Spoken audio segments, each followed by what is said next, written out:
Вот мы с вами рядышком стоим, я здоровая, а вы маленький.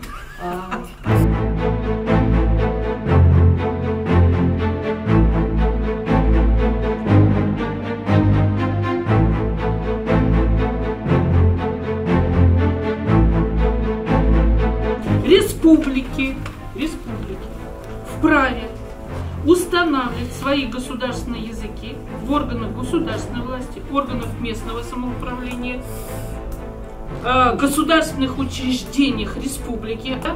Они употребляются наряду с государственным языком Российской Федерации. Да? Вот Конституция. Нету наравне.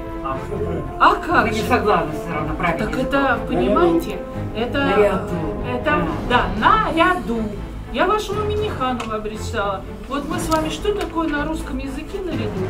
Вот мы с вами рядышком стоим, я здоровая, а вы маленький.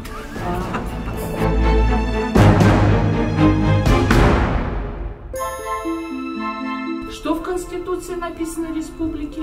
Что на территории республики функционируют равноправные государственные языки республики, татарский, русский. То есть изменен статус русского языка, его превратили, да не в плане. Наряду на второй план же. Подождите же, не смысл, не план первый или второй, а смысл того, что он с государственного языка Российской Федерации превратился в государственный язык Республики Российской Федерации. То есть статус его понизили.